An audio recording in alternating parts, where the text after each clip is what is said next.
દરેક નીતિની સામે કાયદાની રીતે ઊભો રહેતો SSK news channel. Surat Lok Sabha બેઠક પર ભાજપના મુકેશ દલાલની બિનહરફી જીત થઈ છે। અન્ય તમામ ઉમેદવારોએ ફોર્મ ખેંચી લેતા કલેક્ટર અને મુખ્ય ચૂંટણી અધિકારીએ મુકેશ દલાલને જીતનું સર્ટિફિકેટ આપી દીધું હતું। સુરત લોકસભા બેઠક પર 48 કલાકના હાઈ વોલ્ટેજ પોલિટિકલ ડ્રામા બાદ સુરત લોકસભા બેઠક પર ભાજપના ઉમેદવાર મુકેશ દલાલ બિનહરીફ જીત્યા છે। આ બેઠક પર ઉમેદવારી નોંધાવનાર કોંગ્રેસના નિલેશ કુંભાણી અને ડમી ઉમેદવારના ફોર્મ રદ થયા બાદ ભાજપના મુકેશ દલાલ સિવાયના તમામ ઉમેદવારોએ ફોર્મ પાછું ખેંચી લીધું હતું। તો બહુજન પાર્ટીના ઉમેદવારના ફોર્મ પરત ખેંચવા અંગે સસ્પેન્સ ચાલી રહ્યું હતું, તેનો પણ બપોરે અંત આવ્યો છે। બહુજન પાર્ટીના ઉમેદવારે પણ ફોર્મ પરત ખેંચી લીધું છે।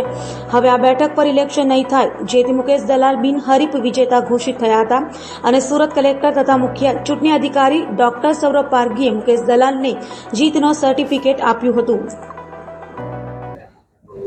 લોક પ્રતિનિધિત્વની અધિનિયમ 1951ની કલમ 53ની પેટા કલમ 2 હેઠળ ચૂંટણીના પરિણામની જાહેરાત કરું છું।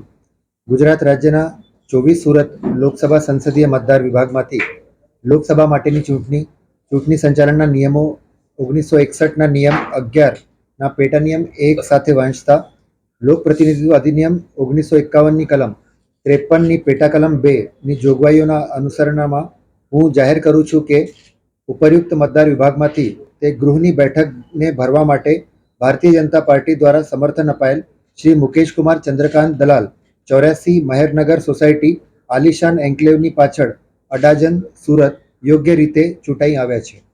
मैं आदरणीय वडाप्रधान जी नरेंद्र मोदी साहब और आदरणीय हमारे प्रदेश प्रमुख श्री CR पाटिल साहब का और हमारे अमित भाई शाह साहब, JP नड्डा साहब, भूपेंद्र पटेल साहब का मैं आभारी हूँ कि इन्होंने मुझ पर विश्वास करके मेरा चयन किया और आज मैं निर्विवाद मैं मेरी चुनाव में मेरी विक्टरी जाहिर की।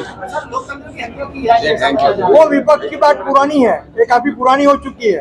जब अपनी इच्छा मुजब काम होता है तब लोकतंत्र की हत्या नहीं होती है, और जब अपना इच्छा के विरुद्ध काम होता है तब लोकतंत्र की हत्या हो जाती है। ये तो बहुत पुराना किस्सा है विपक्ष का, कांग्रेस का। आज रोज લોકસભાના ઇલેક્શનમાં ફોર્મ પાછું ખેંચવા માટેનો છેલ્લો દિવસ હતો। 3 વાગ્યા સુધીનો સમય હતો। કોંગ્રેસ પાર્ટીના ઉમેદવાર અને એમના ડમી ઉમેદવાર એ બંનેના ફોર્મ રદ થયા હતા। ત્યાર પછી ભારતીય જનતા પાર્ટીના ઉમેદવાર ભાઈ શ્રી મુકેશભાઈ દલાલ અને અન્ય 8 ઉમેદવારો હરીફાઈમાં હતા। એ 8 ઉમેદવારોએ કેટલીક પાર્ટીના કેટલાક અપક્ષ ઉમેદવારો હતા, એમણે આજે પોતાનો ઉમેદવારી પાછી ખેંચી લેવાને કારણે સુરત કલેક્ટરશ્રી દ્વારા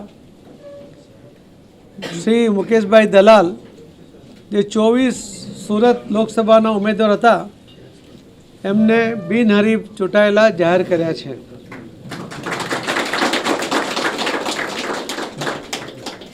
હું આપ સૌના માધ્યમથી સૌ ગુજરાતના ભાઈ બહેનોને પણ મેસેજ આપવા માગું છું કે ઇલેક્શન પહેલાં જ જે રીતે કોંગ્રેસે ડ્રામા કર્યો, પહેલો આક્ષેપ કર્યો કે એમના જે ઉમેદવારના ટેકેદારો હતા એમનું અપહરણ થયું છે, ઉમેદવારે પોતે એ વાતનું ખંડન કર્યું। એમણે ખોટી રીતે પણ ખૂબ પ્રેશર લાવવાનો વહીવટી તંત્ર ઉપર પ્રયત્ન કર્યો। મીડિયા દ્વારા પણ એમણે ગેરસમજો ઊભી કરવાનો પ્રયત્ન કર્યો, પરંતુ આજે સચ સામે આવ્યું છે। ભારતીય જનતા પાર્ટીના ઉમેદવાર શ્રી મુકેશભાઈ દલાલ બિનહરીફ 24 સુરત લોકસભામાં એ જાહેર થયા છે। હું શ્રી મુકેશભાઈ દલાલ એમને અને સૌ કાર્યકર્તાઓને ખૂબ ખૂબ અભિનંદન આપું છું। દરેક નીતિની સામે કાયદાની રીતે ઊભો રહેતો SSK ન્યૂઝ ચેનલ।